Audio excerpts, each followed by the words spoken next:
I am Ferdinand Marcos, and I am the President of the Republic of the Philippines. I stand today on behalf of 110 million Filipinos. Hello people and hello universe. Hi everyone, it's me again. So guys, siguro naman ang iba sa inyo kilala kung sinong itong tao na ito. Ito po si Edgar Matubato, no? Na isa sa mga trusted na hitman ni dating Pangulong Digong. Mga kababayan, 7 years ago, itong interview niya na ito po ay courtesy ng Inquirer Net. Kaya ko in-upload ito, no? For sure, marami sa atin na hindi alam ang buong katotohanan. Ngayon, kung makikita nyo dito at napakinggan nyo, yung salaysay ni Mr. Matubato, siguro guys, magugulat kayo, no? Baka tatayo ang balahibo ninyo kung gaano pala kasama itong dating Pangulong Digong. At natuklasan ko rin dito, bagamat napanood ko ito before, kalahati lang, no? So natuklasan ko ito dito guys, na sinasabi ni Mr. Matubato na pati pala si Pulong Duterte ay talagang kumikitil din pala ng buhay sa pamamagitan ng pag-uutos. At isa pa, itong statement ni Mr. Matubato, makikita nyo dito na sa kanyang bawat salaysay, masasabi natin na talagang legit ito. Totoo, galing sa kanyang puso't kaisipan sapagkat matagal niya nakasama itong pamilya na ito. At totoo rin pala itong involved pala ito si Pulong sa smuggling. So, alam nyo mga kababayan, iba sa inyo hindi napanood dito ng buo, panoorin nyo para kompleto detalyado malaman nyo kung sino ba talaga ito si Digong. Grabe kadugas pala. Kaya ang tawag ko talaga sa kanya, dugas, na rapat lamang ipagbayaran niya itong mga pinaggagawa niya. Dito na guys, na cuts yung puso ko, no, dito sa isang salaysay niya na itong pamilyang Patahasa from General Santos City, because I'm from General Santos City mga kababayan na buong pamilya ipinatay. Biro nyo yun. Grabe, matindi pala. But anyway guys, no, panoorin nyo para malaman nyo ang katotohanan. See you again on my next upload video. Bye and babus. God bless Philippines. Bagamat 7 years ago ito, pero kailangan nyo malaman ang katotohanan. Eto na. Matubato, bakit siya dapat pagpaniwalaan ng mga tao ngayon? Dahil matagal ako nagserbisyo sa kanila, sa umpisa kong trabaho, 1988, nagbuo ng grupo si Mayor Duterte na Lambada Boys kung liquidation squad. Ang trabaho namin, pumatay ng drug pusher, kidnapper, hold-upper, rapist. Yan ang trabaho ko. Sa pag-umpisa ko, maganda talaga yung kuhan ko kaya nakakatulong kami sa tao, mga mabait. Kaya ang pinapatay namin, mga masama man na tao. Yan ang inuutos sa amin. Bago ka pumasok dun sa Lambada Boys, yun yung simula ng Death Squad, yung Liquidation Squad. Nakapatay ka na ba? Wala pa. Dati ako, nag-CHDF 1982. Pagka 1988, kinuha nila ako sa batalyon. Pumunta si Mayor Duterte at saka si Dudong Pagidopon nga police bodyguard niya. Yan ang nagkuha sa akin doon sa Malagos, Kalinan, Davao City. Yung barangay ko sa Tamayong, barangay Tamayong. Bakit po kayo ang piniling isama nila? Dahil may nag-recommend nga ito nga bata parang kursunada at saka meron akong performance sa amin.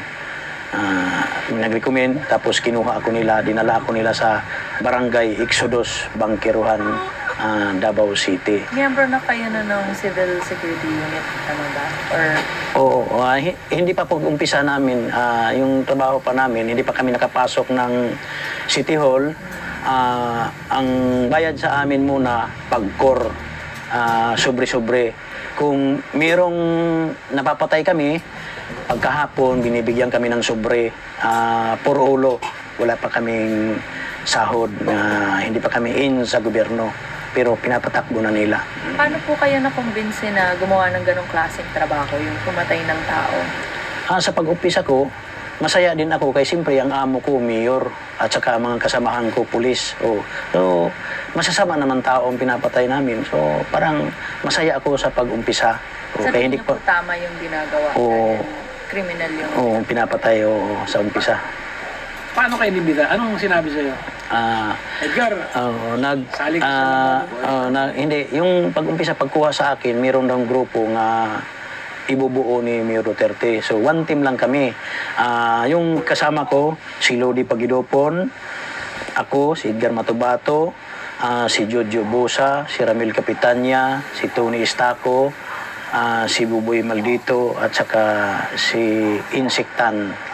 Ito kayo. Pito kami, one team kami ang umpisa sa Lambada Boys kung liquidation squad sa Davao City sa 1988 na pag-umpisang Mayor si Duterte.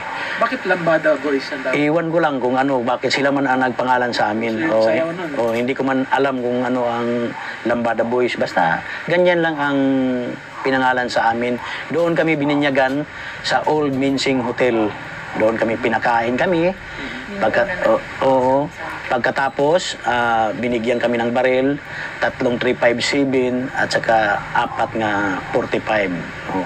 Ang nabunot ko naman, 45. 45 naman nabunot ko. Magkano po ang bayad sa inyo ng panahon? Minsan, meron 3,000. Kada kung makapatay ka ng umpisa ng 3 o 4, so malaki-laki din ang natatanggap mo. Sa pag-umpisa ko, parang masaya ako, pero ano po yung unan nyo pong proyekto? Ang pumiro kong pinatay doon sa Lucky 13 Bilyaran, nakaupo, parang asset ng intelligence, parang hold upper.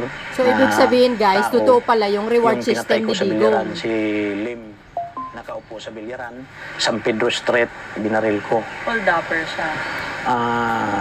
Suspect na hold upper. Pero sabi niyo po asset din siya, no? Asset Bakit daw. daw po siya pinapatay? Kasi yung masasama ang ginagawa nila. Paano mo ginawa yan? Meron sa amin, pumapatay kami. Hindi, yung kay Lim, yung unang-una. Kang Lim, meron sa amin, hindi man kami nagmamanman, meron muna nagmamanman. Katapos, sumisinyas, lalapitan na kaagad. Kayo Barilin mo. mismo ang Ako mismo ang bumaril. May kasama po ba kayong ibang miyembro mo? May kasama ako, pero ako lang ang lumapit. Binaril mo siya sa likod. Sa ulo talaga, nakaupo man sa bilyaran. Close range po. Sa Harapan talaga. harap Harapan. Paano po yan? May mga nakakitang iba? Walang nakaimik. Nagtakbuhan ang mga tao.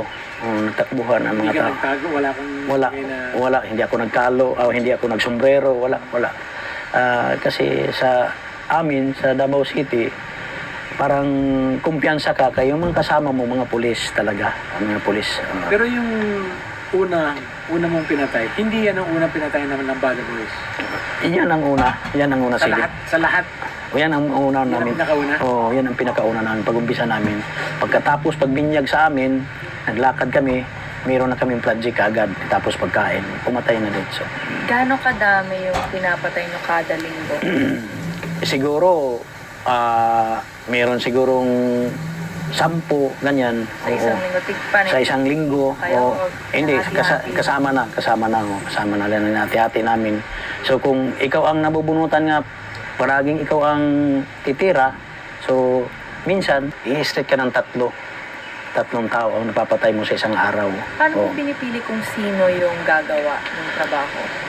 Depende para hindi magdiskumpiyado yung subject. Ako, maliit man ako, parang butik mo lang nga tao, yan talaga ang lumalapit. Kaya hindi ka nakakilatis nga, parang hindi hilag sa'yo ang target. So, yun po ang parang ganun kayo kilala kasi kayo yung pinakamaliit sa grupo, kayo yung nakakalapit. Nagsusurpan lang, tapos nagsisinilas, tapos loss and t-shirt. Yan, parang hindi halata yung baril mo. Marunong ka nang gumamit ng baril bago ka pumasok sa Lambada Boys? Marunong na ako gumamit. Oo. Wala kayong special training? Paano? Wala. Ang training sa amin, actual talaga yung pagbuo ng Lambada Boys. So, Paano po kayo natuto bumaril bago Sa sumali? CC? dahil sa CHDF, dahil sa CHDF, pag-umpisa ko. Ilang taon po tumakbo yung Lambada Boys bago siya nakilala bilang Davao Death Squad? Ang Lambada Boys 1988 hanggang 92. 92, yun. Tapos bakit siya ginawang Hanggang dumami na kami, kay may mga river returnees naman kasama namin, pulis, river returnees, hanggang pinangalanan kami ni Jun Puras Pala nga DDS kung Davao Death Squad. Si Jun Puras Pala. At saka si Jun Puras Pala at saka si Mayor Duterte, magkasangga noon yan sila. Magkaibigan sila. Magkaibigan sila. Dati. Hanggang nag-away sila. Parang binabatikos palagi sa media, sa kuhan kay.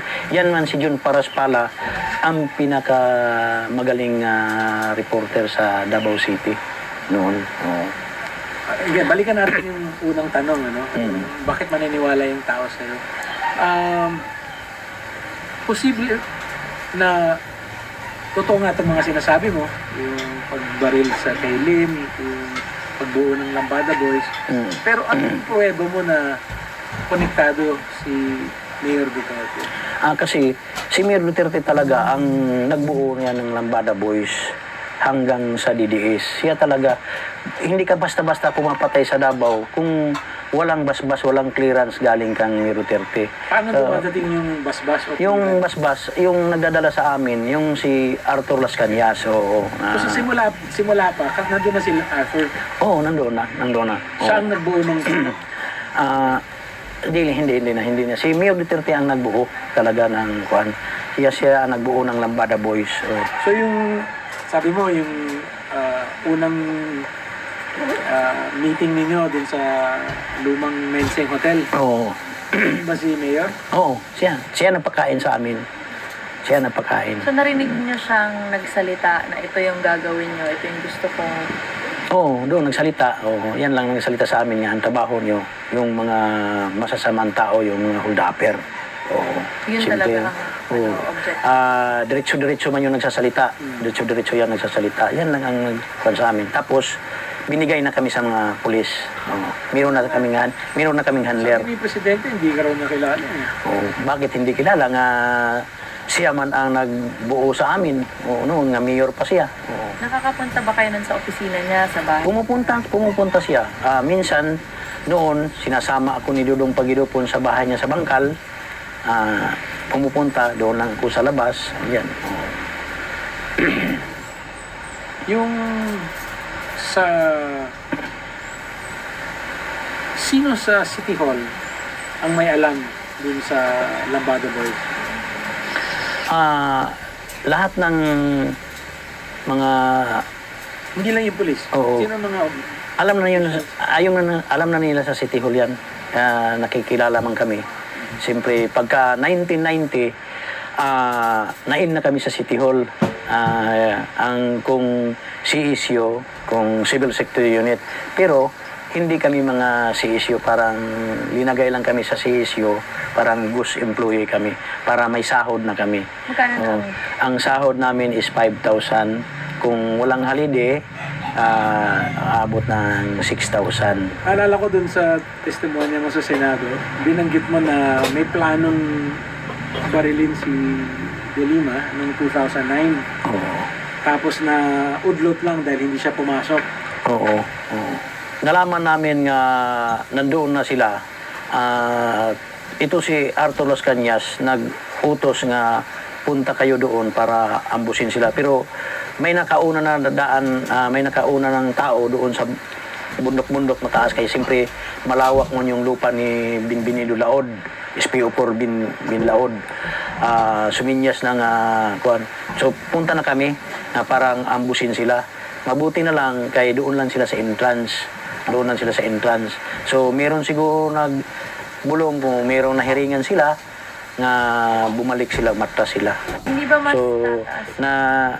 nakuan lang kami na na-delayed lang ng mga 10 minutes siguro bago sila nakaalis. Kaya kung naabutan namin, ubos sila lahat. Sino may alam sa plano? Ah, Kung may tatanungin tayo ngayon, ito ba yung sinasabi ni Edgar Matubang? ito si Arthur Las Cañas at saka sila si Bin Laod. Basta pumasok ka sa area yan, hindi ka na makakalabas dyan. Hindi ka nakakalabas. Kami, wala kaming dinalang tao dyan nga nakalabas nga buhay. Talagang patay ka talaga dyan.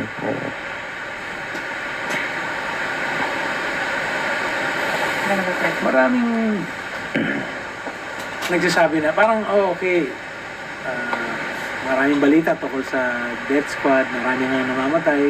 May isang pare, binilang niya lahat ng mga patay, mga 1,600 ba, parang gano'n. Pero marami pa rin mga tao sa Davao, parang ayaw nilang maniwala. Sa Davao naman, sir, kasi ang tao doon hindi nagsasalita, natatakot dahil sa DDS. Natatakot. So, kung pumunta ka ng pulis, walang mangyayari sa'yo.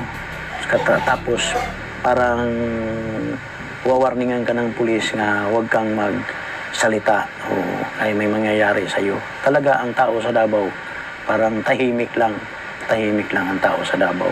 Sabi mo nung una, ang mga pinapatay niyo yung mga kriminal, masasamang tao. Kailan yun nagbago? Kailan ka biglang napaisip? Tama pa ba yung ginagawa? Pag line of 2000, parang yung napapatay namin, sir, parang mga personalan na yung iba. Parang makinis yung balat, parang hindi kriminal. Diskumpiyado na talaga ako, parang mga personalan na ang mga businessman, ganyan. Parang diskumpiyado na ako nga hindi kriminal lahat. Parang inosinteng tao. Hindi na yung mga kudapir, kidnapper, ganyan ba. Diskumpiyado talaga ako. Iba man talaga ang yung inosinteng tao at saka yung kriminal na tao ang pinapatay mo. Bakit po kaya nangyari yun? May nagbago ba sa tingin niyo kay Mayor ng panahon na yun? Wala naman nagbago. Tuloy-tuloy yung patayan. Pero nagtataka ka lang na hindi ka man pwede magtanong sa mga opisyal. Kaya bawal para sa akin. Sibilyan man lang ako. So mga pulis, inuutusan ka lang. So kung sila ang mayroong pinapapatay nga, mayroong inosente, nakamasking tip naman yan. Binabalot naman yung ulo. Pagkatapos, sinasakal man yan ganito. Mayroon man kami mga pangsakal. Pagkatapos, sinatsap-sap na. Wala na, inilibing na. Bakit di pa sila chap-chap? Yan man ang parang kung membro ka ganyan sa DDS, para ang loob mo, parang buo, hindi ka natatakot. Hindi ka natatakot kung hindi ka maggawa ng ganyan, alis ka na. Alis ka na. Parang tinitesting ka palagi para kung magbago yung isip mo, ganyan, natatakot Meron ka. ka bang tinuruan? Oo, yung membro? yung umpisa, yung mga pulis nga kuan namin, yung nagsumampi sa amin, yung kami muna nagtitrain. Yeah. Hindi training nga kuan aktual nga turo pagdukot, ito ang gagawin mo. Pinapasampul muna sa akin, yan ang gagawin mo. Ang pagpatay hindi naman gagamitan ng aral. Hindi naman yung magdadala ka ng bulpin, paano ang pagpatay, ganyan. Basta ganyan lang. Nakita, kunento nyo din sa mga hearing, nakita nyo mismo, sabi nyo, si Presidente na humawak ng baril at pumatay ng tao. Ilang beses po ninyong... yung pumiro kong kita sa kanya, yung NBI agent, yung si Amisula, yung meron kaming kidnapping na rinirescue, inooperitan. So nag-shortcut kami dito sa Tulip Drive, Matina. Pagkatapos, mayroong nakabalagbag na pick-up doon sa daanan, maliit man lang ang karsada. Pagkatapos bumaba si Pabo, nagmotor, pinagalitan yan yung tao na yan. Tapos parang nagka-struggle sila. Pagtingin ni Pabo nga may baril, nakasibilyan, bumunot ng baril si Pabo.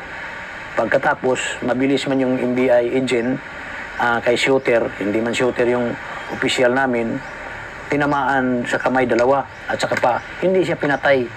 paa lang at saka ang tama niya. Dalawang kamay, dalawang paa. Gumano na si Pabo sa karsada. So nagsusunod yung mga kasamahan ko mga pulis, rinat-rat pero hindi na natamaan. Parang daplis-daplis lang kay magaling man umikot doon sa ilalim ng pick-up. Pick-up. So hindi na lalapitan kay mabilis man bumaril yung shooter. Doon na sa naubusan ng bala ang kuwan. Nakalapit na kami. Nakalapit na. Tapos tumawag si yung opisyal nga tinamaan, pumunta na si Mayor, buhay pa si Amisola, siya ang nagtapos. 2 magasin sa usi ang ginanya. Kaya nga, sobrang pagkamatay na overkill. Overkill. So, pinatay siya dahil lang nakaharang siya o tingin niyo may kinalaman din siya dun sa kaso nga Wala, nag-uusap lang ng babae, ng yung agent. Kasi, naharangan niya ang sasakyan na may operation kami, naharangan niya ang daan, yung pick-up, hindi niya pinarking, hindi niya pinark ng maayos yung sasakyan niya. Yan, hindi naman, siyempre, nagsusunod kami mga service na naging motor. Ang motor, okay lang. Yung nagsusunod ng mga sasakyan, hindi makakadaan. Anong ginawa dun sa katawan? Basta, yan lang, ang pagkatapos binaril, doon lang. Yun lang po ba yung insidente na nakita niyo si Mayor Duterte noon? Madami na. Kung meron, Yung ikaw mismo nakakita. kung meron kaming dinadala sa MAA, minsan gabi man yung pumupunta, basta pinaka-importante ang binibaril, hindi namin alam ang pangalan, pumupunta yan. Siyang bungabaril, kaupo ang tao, siyang bungabaril sa ulo. So ikaw mismo, ilang beses mo siya nakita Na gano'n ang ginawa? na may pinatay? Sa akin siguro, sa MAA, para siguro mga 7 bisis. 7 bisis siguro. Tapos meron pang isa yung kay Amisola. Oo, yun. Anong taon to? Mga line na of 98 hanggang 2000. Teka, 98 to 2001, congressman siya noon eh. Hindi siya mayor. Pumupunta man siya sa Davao. Pumupunta siya sa Davao. At saka, hindi daw siya masaya noon. Hindi siya. Sinabi ko niya, hindi na siya masaya sa Kongreso. Hindi siya masaya. Doon siya sa Davao masaya. So, kahit na hindi siya ang mayor, tuloy ang... Sinusunod pa rin. Sinusunod pa rin. Sinusunod pa rin. Pero ang mayor at the time, si... Di Guzman. Yung dati niya vice mayor. Oo. Hanggang nagkagalit sila. So, nagkalaban sila. alam ni Di Guzman? So, alam si Di Guzman na si Mayor ang pinaka-killer sa Davao. Kay minsan, yung vice mayor pa si Di Guzman, yung sasakyan ni Di Guzman, yung pick-up, yan ang ginagamit namin minsan. Tapos, hindi namin pinupunasan may dugo yung pick-up. Alam niya. Oo. Pero, balikan ko lang yan kasi parang bago yan eh. Na ikaw mismo, nakita mo si Mayor Duterte pumatay ng 8 beses. No? Ikaw mismo nakakita. So, minsan, yung kay Amisola, ano yun, broad daylight yan, di ba? Pero, Umaga yun? hapon yan, di ba? Hapon hanggang Amisula. Oo. 9:00. Tapos yung 7 sa MAA, ito yung sa quarry ni, Dinlaon. pumunta siya ng gabi. Oo, gabi. Hindi man araw yan. Hindi Ikaw man araw. mismo nakakita niya. Oo, kami. Oo. May kilala ba kayo dun sa mga binaril niya? Yung 7 dinaril sa MAA. Sa amin, hindi. Hindi naman Anong kami. maalala mo dun sa... Puro lalaki ba? May babae? Hindi, mga lalaki. Mga lalaki. Pumupunta yan. Yung driver niya noon, si Shani Buenaventura, yung tinatawag namin nga Little Mayor. Yan ang dumidesisyon. 2 lang sila sa Davao City nga dumidesisyon ng peace and order. Si Arthur Las Cañas at saka si Shani Buenaventura. Si Michael Cañas, police officer. Oo. Ito si Shani Buenaventura. SPO4, retired SPO4. Oo, bago lang. May ideya ba kayo dun sa mga pinatay niya? Dun sa 7 pinatay niya kung ano ba ito? Mga criminal ba ito? Mga businessmen ba? Basta siguro, mga kriminal siguro, kaya sila man lang sa amin. Pero yung sa 7 na sa MAA, na nakita mo si Duterte, may parte ka ba sa Kayo ba? pagdukot sa kanila? Hindi na. Dinadala lang doon. nandoon na kami. Oo, Pero nandun. mga kagrupo nyo din yung... Mga pulis din, oo, nasama na din kami. Kaya kami man ang, siyempre kami ang inutusan pag chap-chap, ganyan, oo. Siya muna ang tumitira. Anong baril ginagamit niya? 45 yung baril niya, nagamit niya. Sarili niyang baril o... Iwan ko lang kung, di sa, meron siguro siyang sarili niya, sir, kung sa bodyguard, depende. Pero hindi man yung nagtatakin ng baril, yung tatakin ng baril, sir. Yung mga nabanggit niyo pong tao sa mga testimonya niyo sa Senado, may mga tao din na nagde-deny na hindi daw totoong nangyari. Ito, isa dito si Jocelyn Duterte. Sabi niya wala daw siyang naging boyfriend na dancing actor. Taliwas dun sa sinabi niyo na isa yun sa mga pinatay ng grupo niyo. Ano pong sagot niyo doon? Ito naman, utos ni Mayor Duterte na patayin yung DI. Dinukot namin sa Jacinto Street, 2013.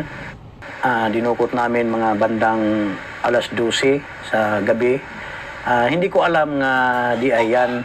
Doon na ko nalaman sa yung ban namin High Ace nga DI pala. At saka yung sabi ng pulis, yan ang kasintahan ni Jocelyn nga ipapatay ni Mayor Duterte. So ako ang kumuha ng baril, tumutok nga huwag kang kikilos, pulis ito, sama ka lang. O, sinama. Kaya dininay ni Jocelyn, hindi daw totoo yun. Siguro, baka nahihiya kung ano. Basta, yan lang ang kuwang ko. Tapos, dinala namin sa pinatay namin.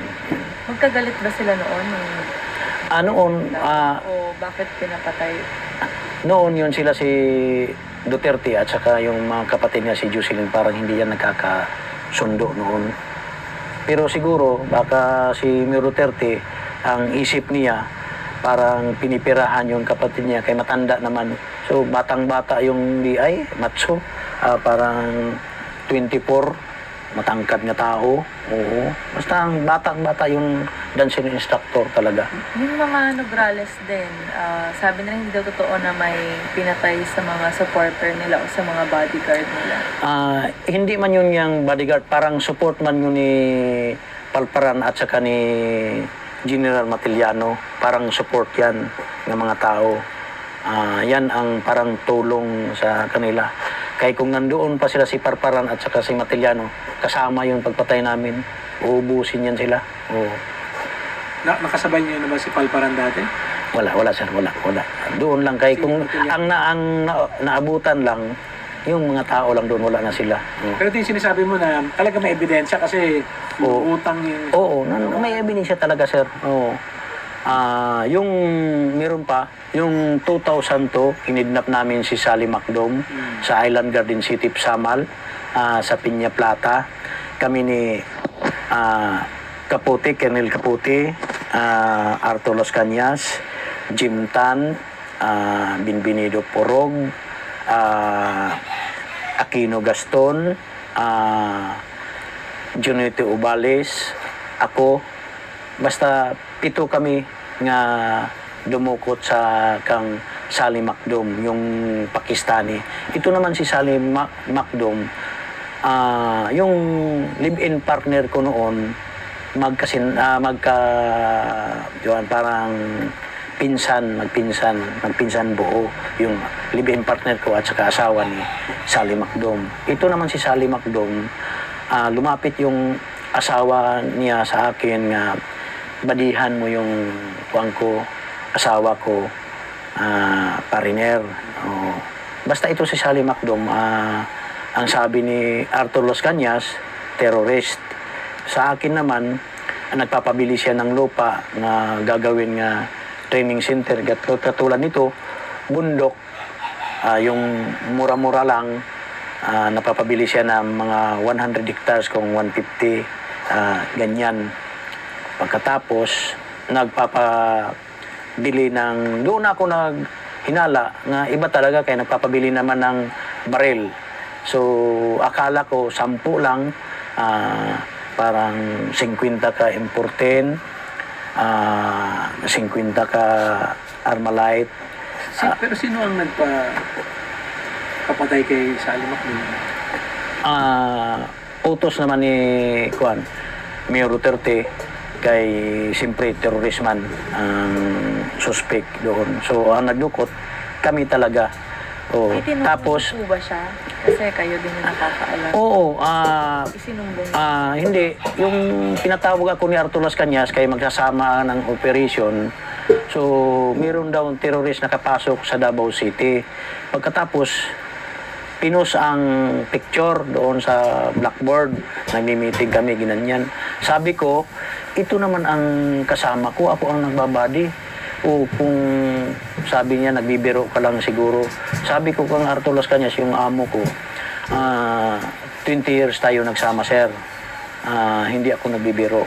Kung gusto nyo, sundan ninyo ako bukas kay magkikita kami dahil sa bayad ng baril. Bayad ng baril. Magkikita kami sa Island Garden City of Samal. So, gabi pa, nandoon na sila. Ako, umuwi naman ako sa bahay. Nagtagpo naman kami sa alas 6 ng umaga. Nag-order ako ng kape. Inorderan ko, dumating siya. Tapos, hindi siya nakainom ng kape na ganyan lang. Lumapit na sila Arthur. Pero kilala ka ni Pulong? Oo, kakilala. Oo. Nung nga ang tawag sa akin, yung pinapatay niya last, yung kagalit niya sa Ikulan Gasoline Station, tumawag siya sa amin nga meron akong tao na galit patayin niyo. Dinukot namin, dinala muna namin sa budiga ng Gaisano sa may Marpore. Tapos dumating siya, kayo na ang bahala nung. At saka nandoon man si Arthur. Siya, ito talaga. So siya ang nag-utos, pero hindi siya ang pumatay? Hindi, kami na. Siya ba, may insidente ba kayong nakita na siya ang pumatay katulad niya? Wala. At saka yung 2013, mayroon pa siyang gagalit nga sa Dika Home, Subdivision, Davao City. Umutos siya nga patayin niyo kang Sunny Boy Nabintura, kang Arthur. Kami namang lahat nga buong heinous crime pumunta sa Dika Home, Davao City Subdivision. Ito ngayon nga PSG, si Francia, si Lau, Major Francia, Major Lau, Arthur Las Cañas, Sunny Boy Nabintura, Jim Tan, Braganza, si Medina, at saka si Purog, Bienvenido Purog, ako. Pumunta kami, kaming tatlo, si Medina, ako, si Purog. Si Purog ang nag-drive ng motor, katapos kami ni Medina ang umakyat sa bahay. Yung kagalit ni Pulong, naglalaro ng tunghit. Yung katuwaan lang ba, mga bandang alas 2, ang hapon, hindi ko na matatandaan yung buwan, inakyat namin. So, yung subject, parang nahawakan si Medina kay sobrang laking tao, matangkad. Si Medina, payat man, nahawakan. So, binaril ko. Tapos, bumaril si Medina, nadamay yung dalawa, isang babae, isang lalaki, puro matanda. Kaya nga nagkonsensya ako kung ako ba ang nakabaril ng babae, kung si Medina ba ang nakabaril ng babae. Kaya nagkonsensya ako kung hindi yung kasali, dapat hindi yung mamatay. Meron ka bang pruweba na kasama din si Vice Mayor Paulo? Oo, mayroon po ba yung mga pinagpapatay namin na utos niya. Yan, umuutos man siya talaga. So, sa kwento mo, may dalawang kaso na may dalawang project na siya nagutos. Yung isa yung sa Ecoland, yung isa dun Sa Dika Home Subdivision. Oo, tapos may nadamay pang... Oo. Meron pa bang ibang pinapagawa sa inyo? Si Vice Mayor? Yan lang, yan ang yung sa Ikulan at saka yung sa Dika Home. Yung mabalik lang tayo kay Vice Mayor Pulong. Ano pang alam niyo tungkol sa kanya? Kampulong naman, ang alam ko, yun ang umahawak ng smuggling. Kay hinawakan nila noon, hindi sila humawak ng pantalan ng sasa.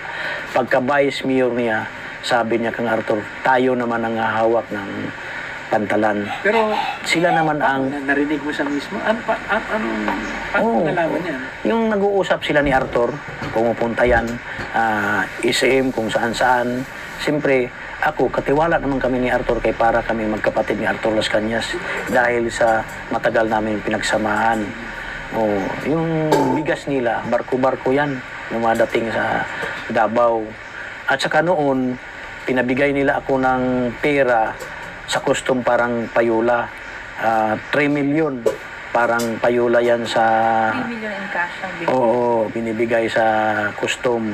Kasi dumadating yung barko ng oil, yung crudo, tapos yung bigas. Yan. Gaano Pero kadami? ikaw mismo? Ikaw Ako mismo ang nag-abot. Kami ang nagpa-change yung, ano yan, yung parang magpapa-change ka ng pera. Oo. Anong Nagpa-change si Arthur ng dollar, katapos ginawa nila ng piso. Tapos ako ang pinahawak ng bag na, duffel bag na itim. Tapos inabot ko, pero hindi ako pumasok ng opisina ng custom. Doon lang kay malapit man sa highway lang, mayroong nagsalubong na tao. Ginanyan lang. Gaano kalaki yung duffel bag? 3 million? Ganyan kataas. Ganyan siguro ka. Oo. Saan nyo pina-exchange? Parang sa Claveria, Davao City, straight doon, si Arthur Las Cañas. Sinasama man ako, sir. Kasi kung meron pera niya nga pumupunta, kung dumadating yung crudo, nagpapachin siya nagkukuhan siya ng dollar, kaya hindi man tumatanggap yung ibang bansa ng pera natin, yung dollar talaga. Doon kami pumupunta. Presidente Duterte ba na-involved siya sa smuggling o si Pulong lang? Si Pulong lang siguro, pero alam na niya yan. Siyempre, anak niya, hindi alam. Alam nga niya mga problema ng ibang tao. Anak pang hindi. Pero balik ulit tayo dun sa paano mo alam ni Presidente na nag-smuggle nga? Siyempre, dami naman ng mga tauhan niya, bakit hindi niya maalam? Bakit hindi niya maalam ang ginagawa ni Paulo? Kasi si Arthur Las Cañas, parang trusted na niya yan. Parang kapatid na niya si Arthur Las Cañas. Yan ang naghahawak sila ni Arthur Las Cañas sa smuggle ng bigas. Kaya nga, galit siya kabagayan, parang sinusulo ni Pulong, parang walang karibal siguro si Pulong na may smuggler nga iba. Nagtanong si Senator Pacquiao. Meron pa siyang masasabi mo kay Parang dinaan niya sa religious. Dinali ko niya ng religious. Anong naniniwala ka ba sa taong nagpalit ng salita? Yung pagpatay namin, parang hindi sila naniniwala. Talagang totoo naman. Kaya ako naman ang gumawa. Bakit man hindi ako pumupunta ba ako ng...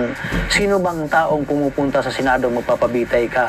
Yung iba nga nakakasagasa tumatago. Ako pa ang dami ang pinatay. Kasi yung buhay ko, binigay ko na sa Diyos. Ang isasabi ko lang, talagang totoo yung ginawa namin. Kung ano man ang hantungan, kung bitayin man ako, okay sa akin, wala akong total. So bakit ka lumabas? Lumabas ako, sir, nagkukonsensya na ako, ang dami na namamatay sa Davao. Sa Davao lang, ang dami na namamatay, nga walang kustisya, yung kasali niya yung mga inosente. Katulad nung 3 binata, nga mga dalaga nga babae, 17, 18, 20, at yung mga edad niya, kinuha namin sa Barangay Obrero, sa apartment, na sabi ng pulis kasamahan ko nga drug pusher daw. So ako ang pumasok ng kwarto, wala akong nakita miski isa. Tapos kinarga namin sa aming service ng FX, pagkatapos piniringan, pagkatapos doon namin dinala sa San Rafael Village. Ang masaklap yun, sir, kay ginalaw pa ng mga pulis. Wala naman akong magawa, kaya siyempre civilian man na ako. Sabi ko, hindi naman ako makasabi nga huwag niyong gawin yan. Ikaw, hindi ka... Hindi, doon na lang ako sa likod, kita na lang ako, parang umiiyak ako kasi hindi ko kaya pumapatay ng babae. Hindi ko payag. May kapatid ako, may mama ako, may mga pinsan ako, hindi ko yan. Kung lalaki, kayang-kaya ko, pero sa babae, hindi, Hindi sir. may isang babae dun sa mga Nograles. Oo, pero hindi man ako pumatay, sir. Si Medina man. Si Medina. Kaya dalawa man kami sa bangka. Ako ang nagbubugsay, siya ang taga-saksak. Tapos linagyan na namin sa nila Arthur ng mga hollow block. So kakarga namin sa laod, tapos itatapon na sinaksak, tapos tinapon namin. So si Nanay Suling doon napadpad sa Davao del Sur. Yung isa naman doon sa beach ni Antalan mismo, Roger Antalan. Sa barangay Panggubatan, Kaputian District, Island Garden City of Samal. Itong cardboard na ito, ginagawa namin yan, yung karton, kung puser ka, puser lang. Kung hold upper ka, yan lang ang nilalagay. Hindi katulad dito sa Maynila nga huwag niyo akong tularin, puser ako pinahaba, di ba? Pero isa lang yan, pareho lang yan. Pero sa amin, ginagawa na yan nandito sa likod ng pulis, tapos pag nabaril mo, pinalagay yan, tapos binalagyan ng 38, pinapaputok para magka-powder burn, nga lumaban. Oo, imposible naman kung lumaban, hindi ka tatamaan. Oo, kasi ang pulis talaga sa Davao, may pamplanted yan. Hindi yan lumalakad na iisa lang ang baril. Pag makakita yan ng tao nga gusto niyang papatayin, may baril yan na 38. Mura man lang sa Davao ang 38. Magkano lang? 1.5 yung isa. 1.5 lang. Oo. Yan talagang tinanungan ni Cayetano. Sino nagbebenta ng mga baril? Mandami man doon sa Davao ang nagbibinta. Yan tinanungan ni Cayetano, yung mga pulis daw naghihirap ng baril. At saka, bakit daw tagdalaw-dalawang baril? Basta may reserva yan, pang-planted. Yan ang sa amin. Saan nagagaling yung pambayad sa baril? Siyempre, mayroong mga bigay na, mayroon na mga bigay-bigay sa mga official siguro. Ayan lang. Basta may... Maraming mga pulis sa Davao. Oo. Lahat ba yun? Sangkot sa... Hindi sir. Ang talaga ang pumapatay sa Davao City, ang mga pulis sa Davao naman, ang dami, mababait yan. Pero ang mamamatay tao talaga, ang Mayor's Unit, kung heinous crime, yung tao talaga ni Mayor Duterte. Hanggang may heinous crimes unit pa rin ba ngayon? Meron siguro sir, kung wala nila dinisolve, yung opisya na namin sa Alminras Gym, meron sir, meron. Kaya meron man ako dito ipapakita sir sa iyo, na papel ko nga heinous crime, ako nakabitin. Pero yung ibang mga pulis, hindi sila involved sa pagpatay. Hindi pero naman. Hindi sila nagsasalita. Hindi Sila naman. kung ano nangyayari. Pag nakikita kami ng pulis nga mabait naman, maayos naman ang trabaho, umaalis yan. Hindi yan tapos kung may natumba, hindi yan nag-iimbestiga. Basta yan lang, namatay lang. So mga ilan siguro lahat? Sa Davao lang? Mga ilang pulis ang kasama dun sa... Sa Davao siguro sir, sa opisina namin, mga 30 siguro kapulis yung heinous crime sir. 30. Yan, yan. Yung mga tirador. Oo. Presidente na ngayon si Mayor Duterte. Meron siyang immunity. Tapos ngayon pa, talagang ngayon nakikita ng tao, narinig ng tao yung mga sinasabi mo. Bakit ka lumabas ngayon? Sa akin naman sir, hindi naman ako natatakot nga presidente siya sir. Basta ang sa akin lang, malaman lang ang mali niyang ginawa ang pagpatay ng tao. Hanggang ngayon, ang dami nang namamatay sir. Ako, nagkukonsensya na ako na sobra na ang ginagawa niya sir. Pumapatay ng mga tao, umuutos siya. Umuutos man lang yun sir. Anong gagawin mo ngayon? Papasalamat kami, kinausap mo kami, gano'n. Nakikipagpanayang ka sa mga media, gano'n. Meron kang may final na kaso sa ombudsman. So, ano ba ang mga balak mo? Basta ako, itutuloy ko rin yung pag-file ko ng kaso sa mga kasamahan ko, mga pulis ko, para makita nga totoong-totoo talaga sir, yung sinasabi. Oo, yung mga kasama ko sir, mga kasamahan ko talaga. Hanggang yung mga retired nga mga kernel kay dati yun, yan ang kasamahan ko hanggang nag-retire sila. Kasi yun, ngayon, miski retired sila sir sa Davao City, mga konsultan pa yan ni Digong. Mga konsultan pa yan yung mga kasamahan ko, mga opisyal. Sinasabi niyo po hindi kayo natatakot kay Presidente, pero may time na nagtago din kayo. di ba? Oo, ako, dapat lang ako tumago muna para matapos lang itong problema ko. Para muna, bago naman ako mamatay, matapos muna yung masintensyahan muna. Oo. Lahat ng alam mo, nasulat mo na? O nakwento mo na? Nakwento ko na, sir. Nakwento ko na. Oo. Kahit ano man mangyari sa'yo, may documentation pa rin, nandun pa rin sa... Oo, sir.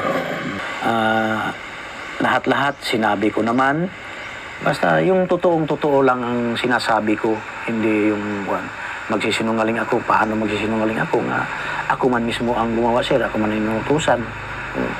Siguro, sa personal ko lang, mga mahigit siguro mga 50 katao yung napatay ko. Pero nagsisisi naman ako. Miski hindi ko yan mga personal, inutusan lang ako. Pero tao pa rin, sir. Hindi yan hayop, hindi yan manok ko. Kasi kung papagbayarin din ako, pilit kong tatanggapin, sir. Siyempre naman kung ano ba ang isintensya sa akin sa gobyerno, tatanggapin ko rin, sir. Tao yan, dapat pagbayaran yan. Pero yung mga susunod mong hakbang, mukhang doon na sa mga pag-file ng kaso. Oo, sir. Wala ka nang iniisip na dapat lumabas ka sa Senado, kailangan mo kumbinsihin yung mga senador. Basta sa akin, sir, hindi na kailangan na kumbinsihin ko sila. Maniwala man sila sa akin at saka hindi, basta totoo yung sinasabi ko talaga. Total, hindi man sila nakasama ni Duterte, ako ang nakasamang matagal. O, magkasama kami doon sa Davao. Ngayon lang sila nagkakilala nga presidente na si Duterte. Yan. Sinubukan po ba kayang kontakin ni Presidente Duterte o sino man na nasa grupo niyo noon? Wala naman, pero talagang pinapahabol nila ako. Gusto nila akong patayin para hindi na ako makagsalita. Nakaka-receive kayo ng mga death threats? Oo. Yung doon ako sa DOJ, merong 2 tao bago ako umalis. Nahuli lang sila, nakaalis na ako.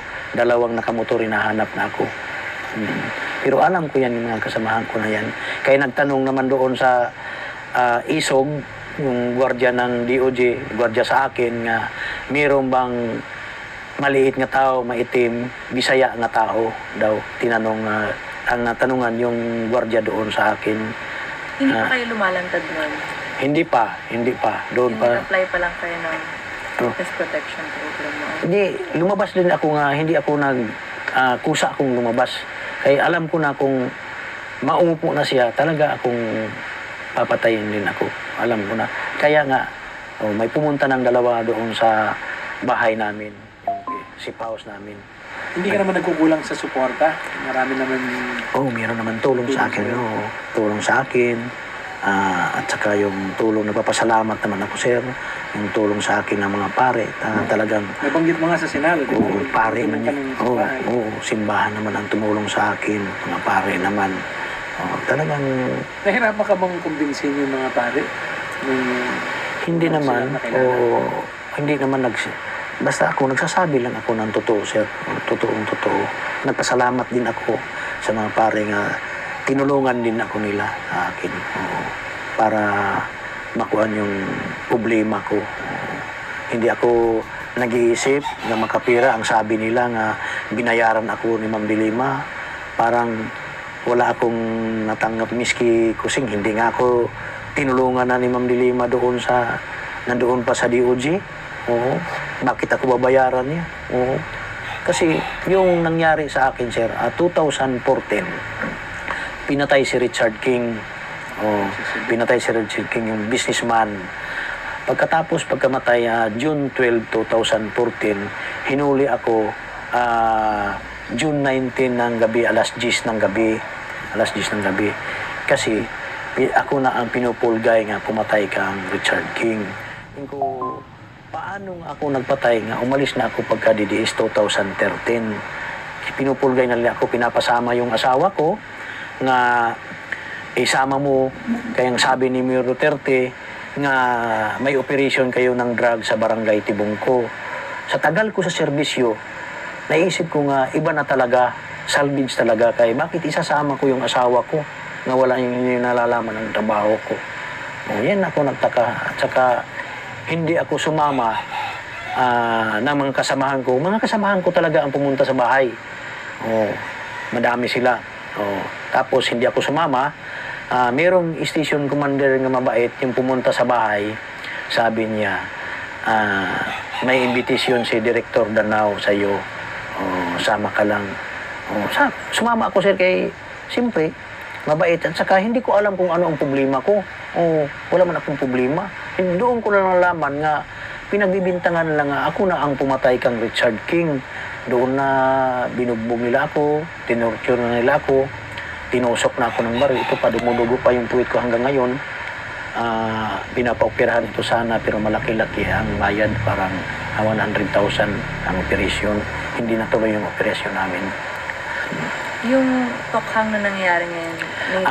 Doon yun nag-umpisa sa Davao City yung tukhang. Oo. So, yung sinasabi kasi nila, yung mga vigilante groups daw, yung mga nagsisalvage, mga pulis din yun. Ganun din ba yung ginawa ninyo sa Davao noon? Siyempre, doon yung nag-umpisa. Yung tukhang naman, kasi bago yan ikaw nag-surrender ka, bago yan pinapasok ka, takonsabo na yung barangay captain. Ang barangay captain ang nag-aalam sa lugar niya. Tapos nagtitik siya ng pulis, nandito na yung tao. Tapos pinapasok na ng mga random din. Yun. Hindi yun nag-uniforme ng pulis. Walang civilian na kumakayang pumupunta lang ng barangay na mamaril. Hindi yan kaya. At saka mahuhuli ka. Nahuhuli nga ang nagsasaksakan, yung nagsusuntukan, yung pang hindi mahuhuli yung nababaril. Paano pagka huli yan nga, pulis man ang tumatrabaho? Pulis talaga ang tumatrabaho. So ako, matagal-tagal akong eksperyensyado yan. Miski ako wala akong grado, yung natuto lang akong pumatay ng tao. Yan lang talaga yung natutunan ko. Pero ano po ang mensahe niyo sa publiko, lalo na yung mga kung may question dun sa mga paratang ninyo na nagsasabi na baka hindi kayo nagsasabi ng totoo? Sa akin naman, miski hindi sila maniwala sa akin, talagang totoo naman ito. Nakikita naman ang sobrang daming namamatay. Ngayon, entero Pilipinas na, noon Davao City lang.